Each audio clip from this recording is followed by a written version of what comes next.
Hello नमस्कार। Krishna classes में आपका बहुत बहुत स्वागत है। आज के इस वीडियो में हम बीए 5th सेमेस्टर के पेपर फर्स्ट की यूनिट 7th को डिस्कस करेंगे। तो यूनिट 7th का जो टॉपिक है हमारा वो होगा growth of Victorian poetry. Okay, main topic है वो है हमारा growth of Victorian literature. Okay, तो इसमें हमारे में 4 टॉपिक हैं: growth of Victorian prose, growth of Victorian poetry, growth of Victorian drama and novel. तो ग्रोथ ऑफ ये प्रोज को हम डिस्कस कर चुके हैं। तो आज के इस वीडियो में हम क्या पढ़ेंगे? पोइट्री को। तो विक्टोरियन पोइट्री कह लीजिए या कह लीजिए ग्रोथ, हेडिंग आप ऐसे भी डाल सकते हैं, growth of Victorian poetry. Okay, तो चलिए चलते हैं, डिस्कस करते हैं। Tennyson, Browning and Arnold are 3 well known poets from Victorian age. Tennyson, Browning और आर्नोल्ड 3 वेल नोन पोइट हैं, जाने माने पोइट हैं, विख्यात पोइट हैं विक्टोरियन एज के। Tennyson is the most representative poet of the age. Tennyson इस युग के रिप्रेजेंटेटिव पोइट हैं, प्रतिनिधि पोइट हैं, मोस्ट रिप्रेजेंटेटिव पोइट हैं, सबसे अधिक प्रतिनिधि पोइट हैं, प्रतिनिधित्व किया उन्होंने इस युग का।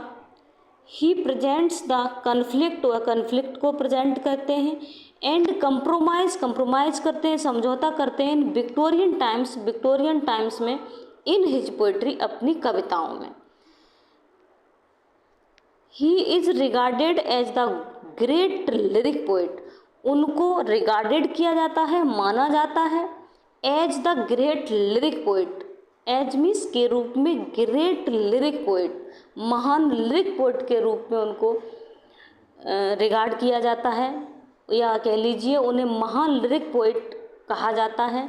All of his poems are deep rooted and dominated by his profound lyricism.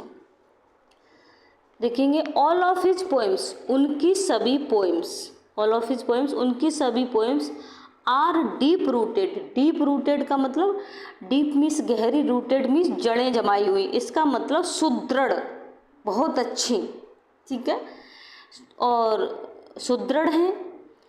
And dominated, dominated का मतलब है प्रभावशाली या उच्च स्थान रखना, प्रभावशाली स्थान रखना या उच्च स्थान रखना। बाय हिज प्रोफाउंड लिरिसिज्म, उनके जो प्रोफाउंड लिरिसिज्म है, प्रोफाउंड का मतलब अत्यधिक प्रबल, जो उनका लिरिसिज्म था उनके अंदर, उसके द्वारा उनकी जो पोएम्स हैं वो कैसी हैं?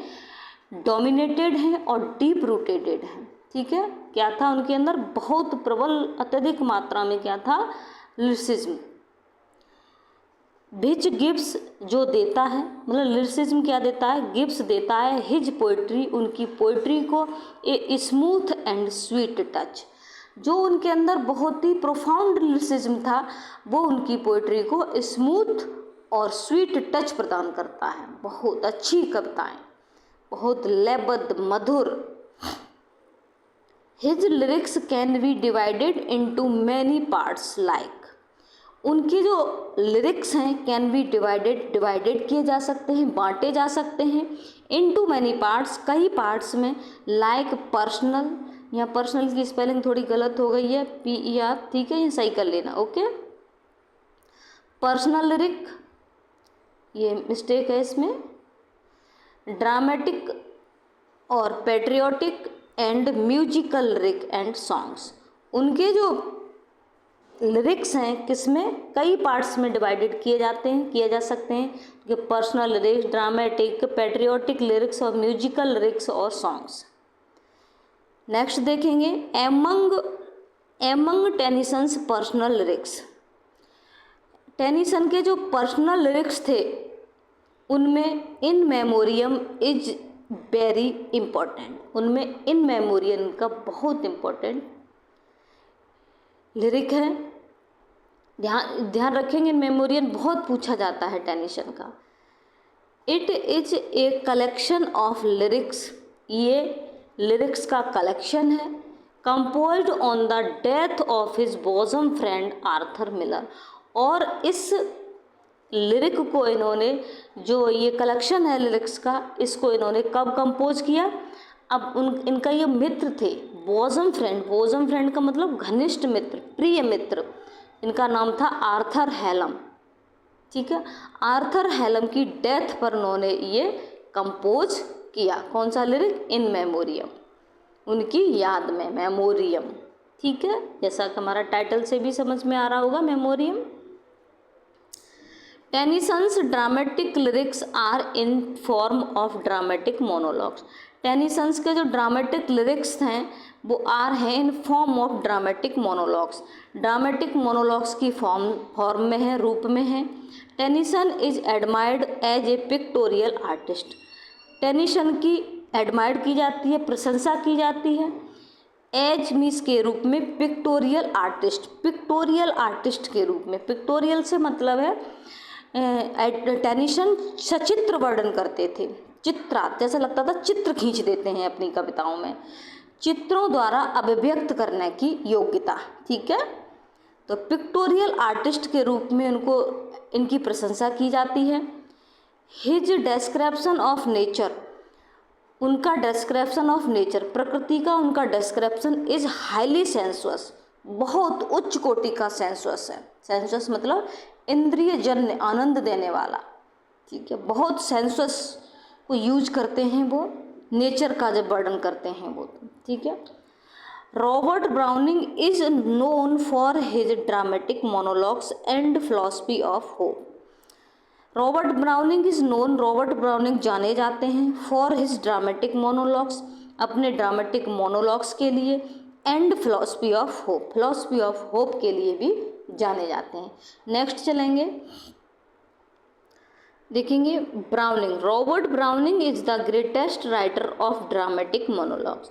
ब्राउनिंग जो है ग्रेटेस्ट राइटर हैं ऑफ ड्रामेटिक मोनोलॉग्स के, ड्रामेटिक मोनोलॉग्स के क्या हैं? ग्रेटेस्ट राइटर हैं, सबसे महान कवि हैं। ऑल ऑफ हिज मोनोलॉग्स, उनके सभी monologues deals with the different aspect of love. इनके मोनोलॉग्स में किसका वर्णन है? Different aspect of, aspect means पहलुओं का, अलग अलग पहलू ऑफ लव, प्यार के अलग अलग पहलुओं का वर्णन है।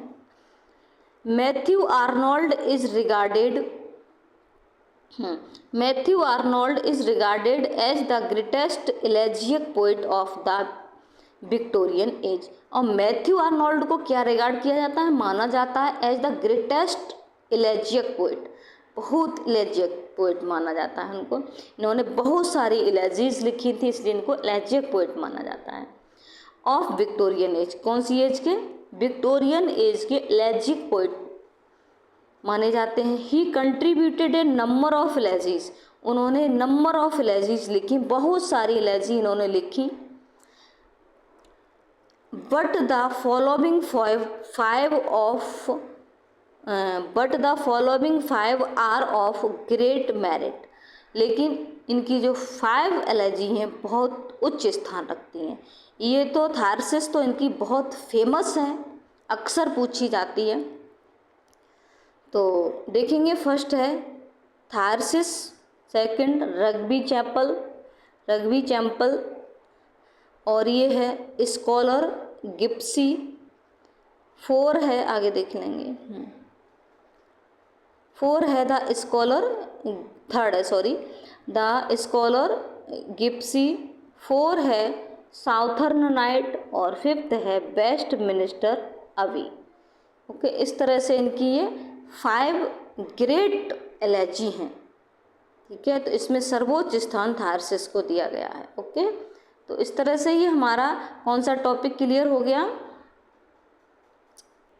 तो इस तरह से ये हमारा क्या टॉपिक क्लियर हो गया? Growth of Victorian poetry clear हो गया, ठीक है। प्रोज हम ऑलरेडी पढ़ चुके हैं, उसके बाद ड्रामा और नोवेल है। मैंने प्रत्येक यूनिट को कंसेप्ट बाय कंसेप्ट आपको प्रत्येक, ये नहीं है कि मैंने इस पेपर से ये टॉपिक उठाया, कोई मतलब फिर अगले पेपर से एक टॉपिक उठा लिया, अगली यूनिट से एक टॉपिक उठा लिया, नहीं, मेरा आपको पूरा सिलेबस अपलोडेड मिलेगा, ठीक है। तो कॉन्सेप्ट बाय कॉन्सेप्ट सीरियल से मिलेगा।